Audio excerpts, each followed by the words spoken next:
Tonight we're going to teach about the Kekomi Mae Geri. Kekomi is a thrust. So you have Keagi and Kekomi Mae Geri. The Keagi is like a flick and the Kekomi is a push. It's used two ways. One is used to stop. The other way is to gain distance. So we're going to combine it and we're going to show how it can be used in a tournament as also in self-defense.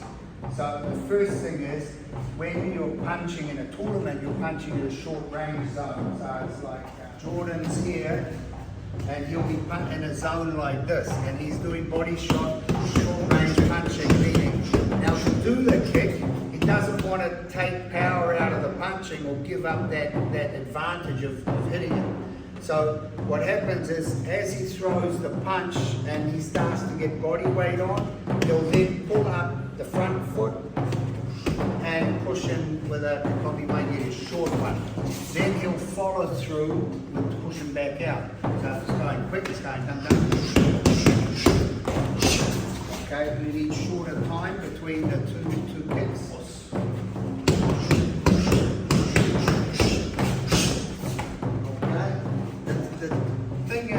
Doing this kick is this foot cannot go like that to do the kick.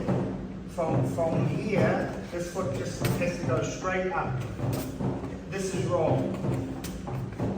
So you can't have that step, because the minute you step back, the minute that foot steps back to kick me, I move forward.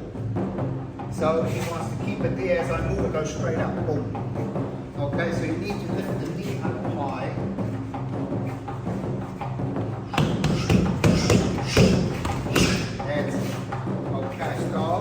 Junior's a longer range fighter, and this is where you would use it if you're punching up the stairs as well. So Junior's punching style is longer,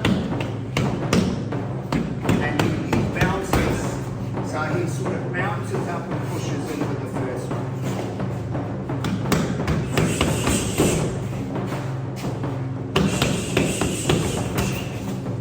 Okay, then follow with the push over.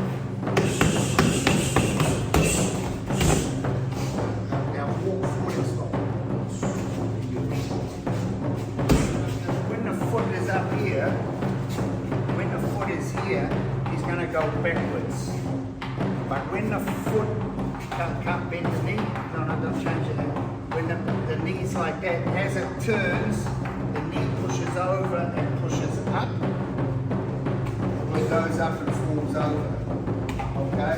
So if he's throwing, so just move forward with the push.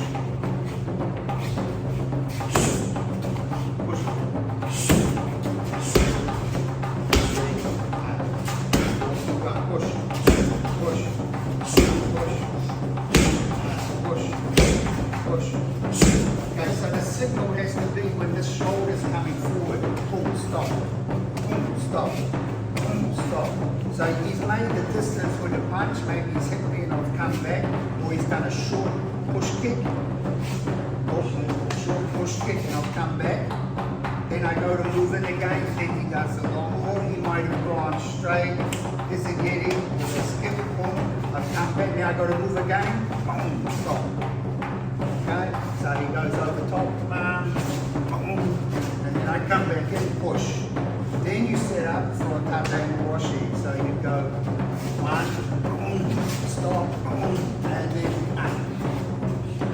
Now here's a punch. Boom. Okay, the secret is, don't want to push him too far back that you lose the tate washi geri. So the hizigiri got to be short and hard. So he's only pushing him a little bit. If he wants to do a leg kick, he'll push him back further.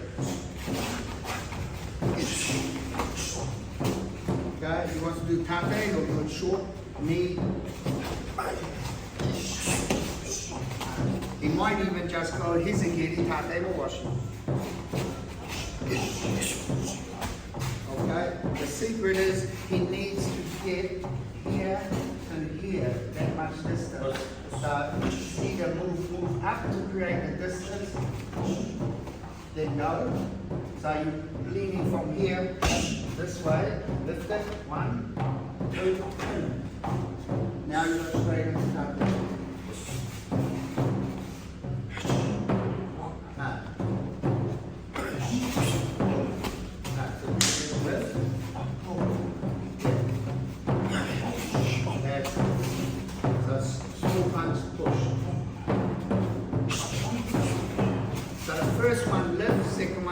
push. First one's a small lift here. The second one comes back a little bit and just pushes down to get that sink. See when he sinks, the neck's there. Fine. So if they were sparring and punching, the range is very short. Right up for a tournament. There you go. Oh. Okay, now he needs to create a little bit more distance because Lucky had his hand up and Lucky is coming this way. So to do that, you've got to create a little bit more distance. You need to get him to sink a little bit. So you need to put the push on the kick. Oh, no. Ah, that's it.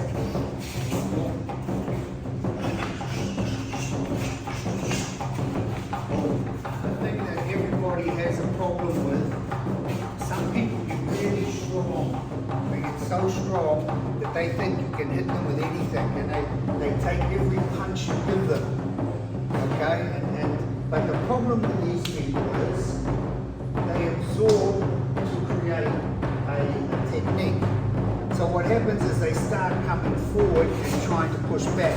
So what happens is when I get to here and I'm strong and he's hitting, what they do is when you throw this, when you start pushing forward, all they do is this, if you're standing this way, push down knee. So the strong guy's getting really close to the little flexible, the little moving technical guy, he just starts, as he's punching on, he just pushes down with it, pushes it in, push in, here, knee. Okay, so what happens is don't rely on your strength. Your strength is your backup when you're hit. That shouldn't be what executes your technique. What executes your technique should be your brain. It should be your brain looking for gaps. There's a gap there, poof. There's a gap there, boom. There's a gap there. A lot of guys in tournaments get in there, and when it gets really hard, they move back to rely on strength. You rely on coordination, on the ability to be strong. You rely on your conditioning as a potential. It's like a car. The bumper on the car, around the outside of the car, does nothing but protect the car. What makes the car move is the engine and the driver, not the bumper on the car, not the fenders on the car. But if you've got a four-wheel drive car, you have really strong fenders when you hit something. But what happens when the engine stops? You don't rely on it. You rely on your technical ability to get you through and the strength and coordination to back you up. Then you got no limit. You got no limit. Because it doesn't matter how strong you are, when you get hit off here, your chances of going down increase very high. It's like a boxer. A boxer might have a huge, strong punch, gets tapped on the jaw, he goes out cold. That's how you develop your technique. So what you do while you're trying to develop a technique is you've got to say, okay, this is my attribute. Like Jordan and Junior are two different attributes. Jordan, you stand up there, Junior, you stand there. Jordan, short range fighter. He fights close, short range, and he's heavy. Junior, lighter, and uses moving. But the similarity on the way they're using the technique is the same. Jordan looks for a gap, goes for it. Junior creates a gap with movement and goes for it. Okay, same thing. So if you're looking at them share, say you just spar like this, right? If you look at them sparring like this, it's a great mixture because one tries to move in. So they don't spar hard. You don't need to spar hard. What they do is they play in little gaps. They start to develop their timing to find it. Okay? So you create what you need and you develop what you need technically from your mind, not from your strength. Once you have that technical ability, anybody can develop strength. But sometimes a super strong guy has no coordination, they can't develop technical ability. So So as a young person all the way through, you develop technical ability backed by strength and conditioning. In the old days of Muay Thai, not like today. Today, in the gyms today, it's not like it was in the golden era. You never saw sparring where they're smashing each other in the golden era of Muay Thai. It was always playing like that. And when it got to close to competition, the playing increased. Not hard, because they didn't want injuries.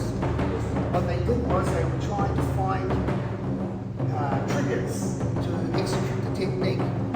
And they did their conditioning on the bags, on the pads, and all that sort of thing. And when they stepped into the ring, they had trained to look for gaps. When an overhead elbow come, they knew knee come. When a knee come, they knew overhead elbow come. Uppercut come, everything just started to come timing. So when you look at the standard of those fighters back in the golden era to today, there's no comparison. Simply no comparison, in my opinion. And I was there, I've been companies from the top fights all the way through. There is no comparison of today's level to what it was back in those days. A lot of knockouts today, gloves, no gloves. Old days, 6-8 ounce gloves. But technical wise, there's no comparison. Okay, so in karate, the concept for me to teach is concentrate on technical ability. And that ability's got to match for self-defense, kickboxing, Muay Thai, karate, boxing, without changing too much. Otherwise you become muscle memory. And then you've got to start all over again every time you want to do a different sport. So the technical ability is first. When you get to that ability where